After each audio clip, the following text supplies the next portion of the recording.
Hello friends, welcome to our YouTube channel wings educator. आज हम आपके लिए लेके आए हैं 5 मई 2020 के कुछ करंट अफेयर्स जो कि एग्ज़ाम के पॉइंट ऑफ व्यू से बहुत ही इंपॉर्टेंट है और इनके एग्ज़ाम में आने के चांसेस बहुत ही ज़्यादा हैं। तो चलो बढ़ते हैं पहले क्वेश्चन की ओर। पहला क्वेश्चन है कि किस राज्य या यूटी को केसर या जाफरान का जीआई टैग मिला है। इसका ऑप्शन है दिल्ली, दूसरा ऑप्शन बी है हिमाचल प्रदेश, ऑप्शन सी है पश्चिम बंगाल या ऑप्शन डी है जम्मू कश्मीर। तो जो इसका सही आंसर है वो है जम्मू कश्मीर। जम्मू कश्मीर यूटी को जो है केसर या जाफरान का जीआई टैग दिया गया है। इसी के साथ अपने बात कर लेते हैं कि अन्य और कौन कौन से जीआई टैग है जो हाल ही में दिए गए हैं। तो इसके साथ ही मणिपुर को जो है वो काला चावल या जिसे चक हाउ भी कहते हैं उसका जीआई टैग दिया गया है। गोरखपुर को टेराकोटा का जीआई टैग दिया गया है और तमिलनाडु को कदलाई मितई का जीआई टैग दिया गया है। ये कदलाई मितई जो है वो एक प्रकार की मूंगफली की ही किस्म है जिसका प्रयोग जो है वो कैंडी बनाने के लिए किया जाता है। और भारत में सर्वप्रथम जीआई टैग 2004-2005 में दार्जिलिंग की चाय को दिया गया था। अब बढ़ते हैं नेक्स्ट क्वेश्चन की तरफ। नेक्स्ट क्वेश्चन है कि national thermal power corporation limited के निदेशक के रूप में किसे नियुक्त किया गया है।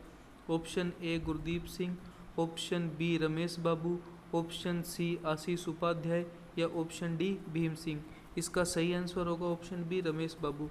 रमेश बाबू को national thermal power corporation limited के निर्देशक के रूप में नियुक्त किया गया है। अब बढ़ते हैं नेक्स्ट क्वेश्चन की ओर। नेक्स्ट क्वेश्चन है अंतर्राष्ट्रीय खगोल विज्ञान दिवस को वर्ष में 2 बार कब मनाया जाता है। इसके ऑप्शंस हैं 13 अप्रैल और 21 जून, ऑप्शन बी 3 मई और 16 नवंबर, ऑप्शन सी 2 मई और 26 सितंबर या ऑप्शन डी 3 मई और 12 जुलाई। इसका सही आंसर जो है वो होगा 2 मई और 26 सितंबर। अंतर्राष्ट्रीय खगोल विज्ञान दिवस वर्ष में 2 दिन मनाया जाता है, 2 बार मनाया जाता है वर्ष में। एक मनाया जाता है 2 मई को और दूसरी बार मनाया जाता है 26 सितंबर को। अब बढ़ते हैं नेक्स्ट क्वेश्चन की ओर। नेक्स्ट क्वेश्चन है इंटरनेशनल फायर फाइटर डे कब मनाया जाता है। ऑप्शन ए 1 मई, ऑप्शन बी 2 मई, ऑप्शन सी 3 मई या ऑप्शन डी 4 मई। इसका सही आंसर होगा 4 मई। अब इसी के साथ देख लेते हैं कि मई महीने के और कुछ इम्पोर्टेंट डेज जो अभी तक मनाए गए हैं। वो 1 मई को अंतर्राष्ट्रीय श्रमिक दिवस मनाया गया। इसी के साथ साथ महाराष्ट्र और गुजरात का स्थापना दिवस भी 1 मई को मनाया गया। 3 मई को प्रेस स्वतंत्रता दिवस तथा वर्ल्ड लाफ्टर डे भी मनाया गया। World laughter day first Sunday of May को मनाया जाता है, अर्थात मई के पहला संडे जो है वो वर्ल्ड लाफ्टर डे के रूप में मनाया जाता है।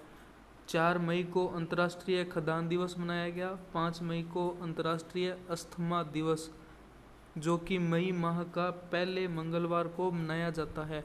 अब बढ़ते हैं नेक्स्ट क्वेश्चन की तरफ। नेक्स्ट क्वेश्चन है महात्मा ज्योति जन आरोग्य योजना किस राज्य में शुरू की गई है। यह शुरू की गई है दिल्ली में, option B Rajasthan, option C Punjab या ऑप्शन डी महाराष्ट्र। इसका सही आंसर जो है वो है महाराष्ट्र। महाराष्ट्र राज्य के अंदर महात्मा ज्योति जन आरोग्य योजना शुरू की गई है। इसी के साथ देख लेते हैं कि ऑप्शन में जिन यूटी और राज्य की बात की गई है वहाँ के लेफ्टिनेंट गवर्नर तथा गवर्नर कौन कौन है। दिल्ली के सीएम अपने को पता है अरविंद केजरीवाल तथा यहाँ के लेफ्टिनेंट गवर्नर हैं अनिल बैजल।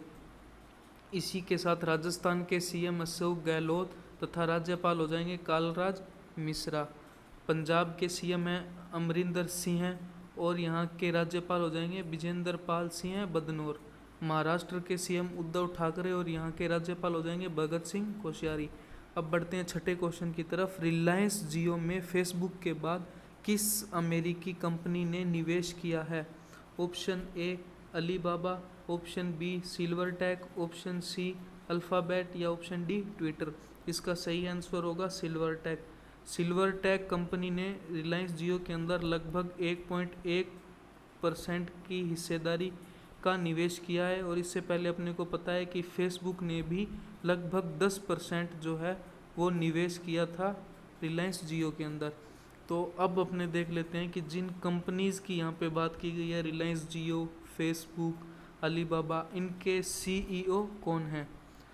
तो इनके सीईओ, अलीबाबा कंपनी के जो सीईओ हैं वो हैं डैनियल झांग। उसके बाद में सिल्वर टैग कंपनी के सीईओ हैं निक सागू। उसके बाद अल्फ़ाबेट कंपनी के सीईओ सुंदर पिचई, जो कि भारतीय मूल के नागरिक हैं। उसके बाद में ट्विटर के सीईओ जैक डार्सी। फेसबुक के सीईओ है मार्क जुकरबर्ग। और जियो के सीईओ हैं मुकेश धीरूभाई अंबानी। अब बढ़ते हैं नेक्स्ट क्वेश्चन की तरफ। हाल ही में यस बैंक के तत्काल प्रभाव से मुख्य जोखिम अधिकारी के रूप में किसे नियुक्त किया गया है। Option A Dheeraj Dhawan, option B Vipul Yadav, option C Manvendra Kaushik, या ऑप्शन डी अर्चना रॉय। इसका सही आंसर हो जाएगा ऑप्शन ए नीरज धवन। नीरज धवन को यस बैंक के तत्काल प्रभाव से मुख्य जोखिम अधिकारी के रूप में नियुक्त किया गया है। अब बढ़ते हैं 8वें क्वेश्चन की तरफ। 8वां क्वेश्चन है, किस राज्य में अफ्रीकन स्वाइन फ्लू नामक संक्रामक बीमारी फैली है। तो इसका आंसर हो जाएगा असम राज्य के अंदर अफ्रीकन स्वाइन फ्लू नामक बीमारी फैली है। और इससे पहले अपने जानते हैं कि कोविड-19 नामक महामारी पूरे विश्व भर में फैली है, जिसका केंद्र चीन है, मतलब चीन से जो शुरू हुई। और ऐसा माना जा रहा है कि यह संक्रामक बीमारी भी, मतलब अफ्रीकन स्वाइन फ्लू भी जो है वो चीन से ही फैला है। यह चीन से अरुणाचल प्रदेश के रास्ते से असम तक पहुंचा है। और यह बीमारी सूअर के अंदर होने वाली बीमारी है, जिसके कारण असम के अंदर अभी तक लगभग 2,500 सूअर जो है वो मारे जा चुके हैं। और यहाँ के जो पशु मंत्रालय के मंत्री हैं, उन्होंने यह भी घोषणा की है कि इस बीमारी से संक्रमित सूअरों की हत्या कर दी जाएगी, ताकि बाकी को बचाया जा सके। अब बढ़ते हैं नेक्स्ट क्वेश्चन की तरफ। नेक्स्ट क्वेश्चन है, अरुणाचल प्रदेश के सीएम। नेक्स्ट क्वेश्चन बढ़ने से पहले अपने देख लेते हैं कि इस क्वेश्चन के अंदर जिन ऑप्शन में राज्यों की बात की गई है, उन राज्यों के सीएम और राज्यपाल कौन कौन हैं। अरुणाचल प्रदेश के सीएम है पेमा खांडू, और यहाँ के राज्यपाल है बीडी मिश्रा। असम के सीएम है सर्बानंद सोनोवाल, तथा यहाँ के गवर्नर जो हैं वो हैं जगदीश मुखी। मणिपुर के सीएम एन बीरेन सिंह, तथा यहाँ के गवर्नर है जमा हेपतुल्ला। नागालैंड के सीएम जो हैं वो हैं नेफ्यू रियो, तथा यहाँ के गवर्नर जो हैं RN रवि। हाल ही में नेक्स्ट क्वेश्चन, हाल ही में किस प्रौद्योगिकी संस्थान के शोधकर्ताओं ने भारत में कोविड-19 के प्रसार की भविष्यवाणी करने के लिए एक वेब पोर्टल विकसित किया है। इसका आंसर हो जाएगा IIT दिल्ली।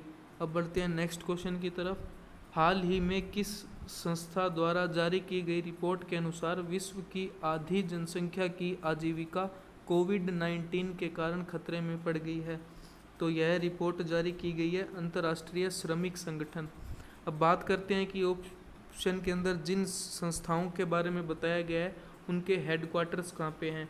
तो विश्व बैंक का हेडक्वार्टर अपने को पता है वाशिंगटन DC के अंदर है। और अंतर्राष्ट्रीय श्रमिक संगठन और विश्व स्वास्थ्य संगठन, इन दोनों का ही हेडक्वार्टर जो है वो स्विट्ज़रलैंड जिनेवा में है। और यूनाइटेड नेशंस का हेडक्वार्टर जो है वो न्यूयॉर्क में है। अब आप मुझे कमेंट करके बताइए कि इन संस्थाओं के अध्यक्ष कौन कौन हैं। तो नीचे कमेंट बॉक्स में इन सभी चारों संस्थाओं के अध्यक्ष कौन कौन है कमेंट करके बताइए। अगर वीडियो पसंद आई है तो लाइक करें तथा सब्सक्राइब करें।